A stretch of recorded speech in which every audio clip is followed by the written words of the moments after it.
Mes chers cancers, bonjour et bienvenue dans votre guidance pour ce premier semestre 2026. Alors, première partie de tirage ici où on va voir d'une manière très générale l'ambiance de la période ainsi que l'énergie par élément, hein, l'énergie de ces 6 mois, donc ça reste très général. Et ensuite, on rentrera dans le détail avec une carte qui symbolisera chaque mois de ce semestre à venir. Voilà. Allez, on commence tout de suite par l'ambiance générale dans laquelle vous allez évoluer pendant ces 6 mois. Alors, on a le roi de coupe avec la carte de l'automne, transition, organisation, anticipation. Alors, effectivement, hein, il y a 3 cartes de pentacle ainsi que l'impératrice qui nous parle justement de manifester dans la matière. Alors, l'organisation, je crois que c'est un mot-clé vraiment pour ces 6 premiers mois de votre année à mi-cancer, parce que vous allez vraiment œuvrer dans la matière, vous allez réorganiser votre vie, vous êtes vraiment dans une transition, hein, où vous passez d'un état à l'autre, à l'image de l'automne, de cette carte de l'automne ici. Et cette transition, elle va être soutenue par le roi de coupe, parce que tout ce que vous allez faire, tout ce que vous allez organiser, tout ce que vous allez préparer, tout ce que vous allez créer dans la matière, parce qu'il y a beaucoup de création aussi, vous allez le faire parce que c'est votre cœur qui vous le dicte, parce que vous écoutez ce roi de coupe qui est à l'intérieur de vous. Le roi de coupe, c'est celui qui va maîtriser, être dans la maîtrise de ses émotions. Il va être bienveillant. Donc vous allez organiser dans la bienveillance, des choses utiles en fait pour les gens que vous aimez, utiles aussi à votre cœur. Voyez, vous faites les choses par amour, vous organisez, vous êtes dans cette transition, vous bâtissez, vous créez parce que votre cœur vous le demande, parce que c'est un appel de votre cœur. Donc c'est vraiment ce roi de coupe ici qui organise. Donc un roi de coupe qui peut être proche de sa famille, par exemple, hein, parce qu'on a un autre roi ici dans la maison des émotions et du foyer et de la vie intime. Et là, on a l'enfant avec le roi de Pentacle. Vous voyez, le roi de Pentacle, c'est celui qui justement va bâtir un patrimoine, va bâtir un patrimoine. Donc ça peut avoir un rapport ici avec une organisation de votre foyer, de votre maison, une réorganisation, hein. Peut-être, voilà, vous êtes-vous mis en tête de racheter une maison, de la retaper, d'être... vous voyez, on est vraiment dans des choses concrètes et matérielles qui vous occupent sur ce premier semestre, mais qui vous occupe pour le bien, votre bien-être à vous, hein, votre bien-être personnel, intérieur, mais aussi le bien-être des gens qui vous entourent, de votre famille, de votre noyau, de vos proches. Donc on est vraiment sur des préoccupations très pratico-pratiques sur ce mois, non pas sur ce mois, sur cette période du premier semestre, hein, très pratico-pratique, très terrien. Alors, on commence par la maison du mental ici, la maison de l'air. Donc, communication mentale, mais aussi relation aux autres, hein. Relation aux autres, association et contrat, c'est la même maison. On a un as de pentacle et on a la carte de la glace. Alors, rancune, frustration, prison. Bon, là, c'est... comment dire? C'est un peu... j'ai l'impression qu'il y a une limitation qui va vous rigidifier. Une limitation concernant quelque chose qui a débuté, hein. L'as de denier, c'est le début de quelque chose dans la matière, hein. Ça va être le début d'un nouveau travail, le début d'un nouvel habitat. C'est une opportunité qu'on saisit en général, hein, cet as de pentacle, mais c'est une nouvelle pousse. Vous voyez, c'est comme si là, il y a une nouvelle essence qui pousse dans votre jardin, mais il y a de la frustration parce qu'elle ne pousse pas comme prévu, ou elle ne suit pas le bon chemin, ou elle va finalement coloniser entièrement votre jardin, alors que c'était pas le but premier. Vous voyez, on est frustré, on se rigidifie mentalement par rapport à quelque chose qui ne va pas dans le sens que vous voulez. Par exemple, vous achetez une maison. Vous commencez à y faire des travaux, et ben, vous vous rendez compte que bah, ça va être plus long que prévu, hein. Vous aviez peut-être pas pris en compte quand vous l'avez acheté que bah, finalement la charpente elle est pourrie, il va falloir la refaire, hein. C'est un exemple. Vous voyez, il y a de la frustration qui vous rigidifie mentalement, hein, donc, par rapport à quelque chose qui débute, un projet, une création, quelque chose que vous entreprenez, hein. Mais bon, voilà, c'est vraiment de la préoccupation mentale, hein. C'est quelque chose qui vous prend la tête, on va dire. Quelque chose de pratico-pratique, ici, vous prend la tête. Mais Après, il y a des choses positives, hein, vous allez être armé pour lutter contre, mais voilà, ou c'est comme un artisan qui doit intervenir et qui ne vient pas, qui va vous mettre du retard, on est frustré et donc du coup, mentalement, on se rigidifie un petit peu. Alors, vous voyez, ça peut être aussi une rigidification dans ses relations aux autres parce qu'on est, voilà, on est frustré parce que ça n'avance pas dans le sens où on aimerait. On aimerait que ça avance. Donc voilà, il peut y avoir un peu de gna mental, quoi. On est un peu énervé, frustré, voilà, ça avance pas comme on le souhaite. Donc il peut y avoir des limitations, qui entraînent des frustrations. Ensuite, donc cette maison des émotions, la maison de l'eau qui est votre élément. Maison de l'eau qui nous parle à la fois de votre vie intérieure et spirituelle, mais aussi de votre vie intime, sentimentale, du foyer de votre maison. Donc ici, on a le feu follet avec enfant, jeunesse et joie et le roi de pentacle. Donc ici, typiquement, avec ces deux cartes, on pourrait très bien accueillir un enfant, par exemple, dans sa maison, dans son foyer, hein, dans son intimité, l'accueil d'un enfant, de la jeunesse, de la joie. Et ce roi de pentacle, vous voyez, c'est le fait de devenir père ou devenir mère. Même si ici, c'est plutôt le côté yang, organisateur, qui va être mis en avant. Hein. Ce roi de Pentacle, il va justement il va organiser les choses. Hein. Il est très pratico-pratique. Hein. C'est le roi de terre. Donc les signes de terre, que sont le taureau, la vierge et Capricorne, sont extrêmement organisés. Donc il y a une organisation majeure qui va se passer ici dans votre intimité. On organise, on réorganise. Alors oui, s'il y a l'arrivée d'un enfant, forcément, il va falloir réorganiser son quotidien, réorganiser sa maison, redécorer sa maison, peut-être faire des travaux, faire une nouvelle chambre, vous voyez? Il peut y avoir des choses comme ça. Maintenant, ça peut tout simplement être, l'énergie de la joie qui arrive, en fait, dans votre intimité. Alors, pour certains qui sont célibataires, peut-être que ce roi de pentacle est un homme qui arrive aussi dans votre vie et qui va amener beaucoup de joie, qui va amener de la fraîcheur aussi, hein, parce qu'on a le souffle de la jeunesse ici, de la joie, avec ce feu follet qui amène une nouvelle énergie. Il y a une nouvelle énergie en tout cas qui est ramenée dans votre foyer et en même temps, in extenso, on va dire, dans votre vie intérieure. Un nouveau souffle qui vient dans votre vie intime. Voilà, et donc ce roi de pentacle, il est en train de construire quelque chose, hein. Il construit un patrimoine, hein. Il fait des investissements pour le futur, pour laisser une trace, pour laisser un héritage. Donc voilà, ça peut aussi avoir un lien avec un investissement que vous feriez ici dans cette maison de l'intime, dans cette maison du foyer. Vous allez peut-être investir aussi pour de la pierre, pour de l'immobilier, pour certains d'entre vous. Bon, voyez comment ça peut résonner. On a ensuite votre énergie, l'élément feu. Alors, l'énergie que vous allez déployer, et ben là, elle est magnifique cette énergie que vous allez déployer parce que on a une carte de feu dans la maison du feu et on a l'impératrice, arcane majeur. Et arcane majeur surtout de la création. C'est-à-dire qu'elle manifeste dans la matière. Elle est hyper créative. Elle est totalement fertile. Elle est dans l'abondance. Elle est dans l'abondance de créativité. Et donc là, on est dans la maison de la créativité. Donc vous allez être extrêmement créatif. Confiance, charisme, magnétique. Et ce que vous allez dégager de vous, c'est une confiance absolue dans vos projets, dans vos créations, dans ce que vous menez. Donc vous voyez, même si on a la carte de la frustration ici, c'est pas grave, c'est des broutilles en fait. Hein. C'est pas quelque chose qui va vous mettre à terre. Au contraire, moi je vous sens hyper combatif, je vous sens vraiment sur tous les fronts, je vous sens avec une énergie de folie, habité vraiment par une flamme très intense, très, très intense. Vous voyez, on a à la fois la part instinctive ici et la part humaine. On a un feu captivant avec effectivement énormément de confiance et cette impératrice qui est porteuse de projets, hein, et on a encore un petit bébé là, on a encore un enfant donc pour certains, c'est vraiment l'accueil d'un enfant, hein, qui arrive sur ce premier semestre 2026. Et donc c'est une nouvelle énergie. Alors un enfant, ça peut être réellement un enfant ou ça peut être un projet que vous portez, hein. Vous êtes peut-être en train aussi de créer une entreprise, pourquoi pas? Il y a une création que vous menez à bien et cette impératrice, elle porte ses créations parce qu'elle est la création elle-même, hein. Vous voyez, hein, c'est l'impératrice qui accouche, qui a créé un enfant en son sein et qui le met, qui l'offre à la vie en fait, qui lui donne la vie. Donc elle manifeste dans la matière et avec tout ce feu, cette confiance en vous, et bien ça va vraiment porter ses fruits, hein.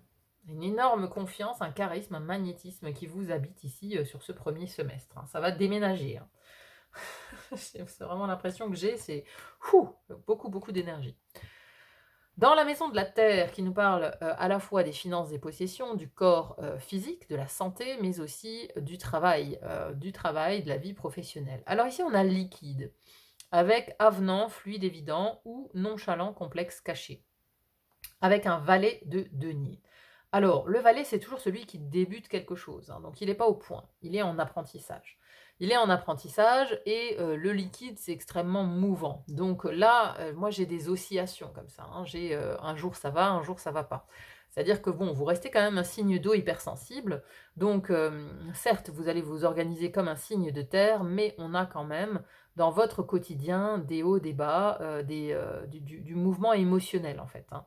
On a du mouvement émotionnel dans votre vie quotidienne, dans votre vie pratique, euh, parce que voilà, les émotions vous touchent quand même. Ça peut vous toucher, ça peut vous ralentir. C'est pour ça que voilà, on peut se prendre la tête ici avec frustration dans le mental parce que ça avance pas comme on veut. Donc il y a des jours où on va être déprimé parce que ça avance pas comme on veut, et d'autres jours où on va se remettre en marche, hein. Vous voyez, il y a un peu de ça. Pour moi, le liquide ici, je le sens vraiment comme une oscillation, quelque chose qui peut vous échapper dans ces créations, justement, alors que ce soit au niveau professionnel ou que ce soit euh, au niveau physique. Voilà, parfois ça va vous échapper. Et on a cette notion de débuter quelque chose, d'être apprenti finalement, apprenti peut-être dans un nouveau travail, dans une construction aussi en rapport avec les finances, les possessions, hein. Donc là, on peut parler de pierre, on peut parler de quelque chose de durable, hein. On est dans cette maison de la terre, hein. Donc il y a quelque chose qui débute. Mais vous êtes débutant dans ce que vous entamez. Donc ça peut vous amener à faire, à étudier beaucoup de choses. Vous voyez, si vous avez acheté une maison, il faut retaper. Bon, bah, vous êtes bricoleur, certes, mais il y a peut-être des choses que vous avez jamais fait, hein. Vous n'avez jamais posé de carrelage ou refait une douche. Donc il va quand même falloir apprendre techniquement, hein. Techniquement, on est un peu débutant, quoi, pour certaines choses. Donc il va falloir apprendre. Et voilà, il peut y avoir aussi euh, comment dire, des mouvements dans le domaine financier. Vous voyez, il y a des mois où on est à la cave, quoi, hein, on est à découvert, et d'autres mois où ça va mieux, hein. Voilà, il y a quelque chose de complexe, il y a quelque chose de mouvant dans cette maison de la Terre. Encore une fois, à vous de voir comment ça résonne chez vous. Ensuite, nous allons voir mois par mois l'énergie qui se dégage de chaque période. Alors, en janvier, qu'avons-nous? Ah bah, 3 de Pentacle, hein, voilà, la 3 de Denier, construction. Construction, mais surtout donc co-création. Donc ici, on a 3 personnages qui se concertent pour œuvrer, pour une œuvre, hein, pour ce qu'ils sont en train de faire dans la matière. Donc là, vous êtes sur le chantier, quoi. Déjà, au mois de janvier, vous êtes sur le chantier, vous êtes dans la création, mais vous êtes avec d'autres personnes, où ça va nécessiter l'intervention d'autres personnes pour vous aider, hein, ou du moins un avis, un conseil peut-être, hein, voilà, hein, choisissez la personne que vous êtes, hein. Vous êtes la personne qui a commandité l'artisan, vous êtes l'artisan qui va écouter le maître d'œuvre. Bon, qui êtes-vous, quoi, dans ce trio?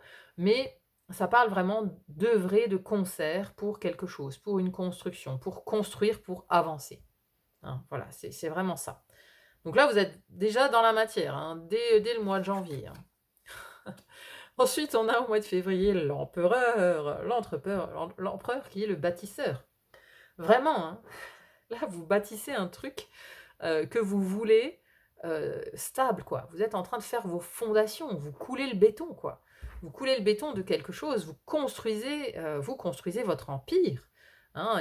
Là, c'est le yang à 100 000%, quoi. Vous prenez des décisions, vous œuvrez, vous créez votre empire, vous êtes vraiment très charismatique, hein. C'est pas étonnant, hein, qu'on ait quand même dans votre énergie, là, la confiance, le charisme, le magnétisme. Et donc là, vous voyez bien aussi que vous avez le couple, hein. On a l'empereur et l'impératrice, donc vous êtes vraiment dans l'énergie des bâtisseurs. Dans ce début de période en tout cas, hein, on est vraiment dans l'énergie des bâtisseurs. C'est très intéressant. Alors, ensuite, le mois de mars. Alors, on a un 8 d'épée ici, hein. Donc là, hop, ça renvoie directement à cette petite carte ici. D'ailleurs, elle se ressemble assez. Cette carte de la glace avec rancune, frustration, prison. Donc là, voilà, vous avez fait votre empereur au mois de février, donc vous avez remis les choses au clair, vous avez ordonné, hein, voilà, on remet de l'ordre, l'empereur, il organise, il met de l'ordre, il ordonne, c'est lui qui fait la loi, c'est lui qui dit comment ça se passe. Et donc au mois de mars, on peut avoir un petit revers de la médaille parce que, le 8 d'épée, c'est vraiment, se sentir enfermé dans sa tête, hein, comme ici la prison, on a le mot prison, prison mentale. C'est une prison mentale. Le 8 d'épée, c'est exactement la même carte que celle-là, c'est une prison mentale. C'est de se dire que si quelque chose en chemin se passe mal, de tout de suite penser que tout va s'effondrer, vous voyez? Un artisan découvre quelque chose, voilà, vous vous dites: «Bah, c'est la fin, jamais j'arriverai à mon projet, à jamais j'arriverai à construire cette maison, à rénover cette maison, c'est la fin, j'abandonne tout». C'est des croyances limitantes, on est enfermé dans son mental. On est enfermé dans son mental ici, au mois de mars. Donc il y a une prison mentale, des choses qui vous inquiètent plus que de raison. Il y a un défaitisme aussi, on se sent tout de suite, acculé, on se sent tout de suite acculé, on se sent tout de suite, dans la défaite. Bon, voilà, il y a une grosse baisse de morale, au mois de mars et donc voilà, on s'inquiète plus que de raison ici sur ce mois de mars. Bon, le mois d'avril, ah bon, bah, ça continue un petit peu, hein, le brouillard. Brouillard mental ici avec un 7 de coupe au mois d'avril, on est perdu. On est dans l'illusion, on ne sait plus à quel sein se vouer, hein. Il y a moult possibilités ici, hein. Vous voyez, un 7 coupe qui se présente devant ce personnage et il ne sait pas lequel choisir. Il ne sait pas laquelle choisir parce qu'il y a des pièges. Il y a des pièges. Donc ici, voyez dans mon idée, hein, dans mon exemple ici de maison, il y a un artisan qui vous dit que, bah, voilà, la charpente elle est pourrie, il faut la refaire. Ah bon? Bon, bah, j'avais pas prévu ça. Donc du coup, on appelle, déjà on s'inquiète, plus que de raison, on appelle d'autres artisans pour faire, évaluer la charpente et là, il y en a un qui dit que c'est pas si grave que ça, il y en a un qui dit qu'on peut la garder, il y en a un autre qui dit que, bah, non, il faut tout enlever. Bon, on est dans l'illusion, on est dans le status quo et on ne sait pas quoi faire. On n'y voit pas clair. Est-ce que ça s'arrange au mois de mai? Oh là, alors je suis désolée, hop, je vais devoir masquer un petit peu cette carte. Mais c'est une très belle carte, parce que le mois de mai vous redonne de l'espoir. Ici, on a l'étoile qui intervient au mois de mai pour vous soutenir, pour vous amener protection, pour vous amener de l'espoir surtout, hein, de croire en sa bonne étoile, de vous sentir protégé, de vous sentir guidé aussi, hein. Il y a quelque chose qui va vous aider à prendre une décision, il y a quelque chose qui va vous guider, qui va surtout vous aider à sortir de ce brouillard et de ces croyances limitantes. Donc un mois de mai extrêmement positif pour vous, mes chers cancers. Qu'avons-nous au mois de juin pour terminer? Magnifique, la roue de fortune. Voyez, vous tournez la roue, il y a quelque chose, la roue tourne. La roue tourne, on sort de l'écueil, c'est-à-dire que si on était bloqué, hein, là on a quand même une situation de blocage en mars-avril, qui va se résoudre sur le mois de juin. Donc gardez confiance, hein, si en mars-avril vous êtes un petit peu dans le brouillard, gardez confiance parce qu'au mois de juin, la route s'ouvre, la roue tourne, la chance revient vers vous. C'est vraiment la roue de la chance, hein. Il y a un cycle, il y a quelque chose qui tourne, la page tourne ici pour vous au mois de juin. Donc déjà au mois de mai, vous retrouvez des couleurs, vous retrouvez de l'espoir, vous sentez guidé, protégé. Et là, on termine magnifiquement la période avec une roue de fortune. C'est extraordinaire quand même. 3 arcanes majeures sur la période, hein. 3 arcanes majeures sur la période, avec non 3, 4 avec ici l'impératrice. Donc une période assez importante, mais vraiment avec une énergie de bâtisseur, de création, hein. Donc là, vous êtes, préoccupé vraiment ou occupé plutôt par une création qui vous demande beaucoup de ressources et d'énergie, mais vous avez la capacité, la confiance, le charisme pour mener ce projet à bien. C'est une certitude, mes chers cancers. Voilà mes amis. Bon bah écoutez, j'espère vraiment que ce tirage aura résonné pour vous, hein. N'hésitez pas à me dire en commentaire comment vous le sentez, vous, ce premier semestre 2026, comment vous sentez ce tirage, hein. Si vous pensez que si ça résonne avec vos vies, hein, n'hésitez pas à me le dire, hein. J'adore lire les commentaires. Merci infiniment à ceux qui m'en laissent, parce que ça me permet de voir aussi si je suis dans le vrai, si je suis dans le juste. Donc merci infiniment pour vos partages. Merci d'être là, merci pour les likes, n'hésitez pas à liker parce que ça m'aide vraiment moi à me rendre plus visible sur YouTube. Donc merci à tous ceux qui mettront un petit pouce en l'air. Merci infiniment d'être là. Il n'y a plus qu'à vous souhaiter un très bon premier semestre 2026 et à vous dire à très vite pour une autre guidance. À bientôt. Bye bye.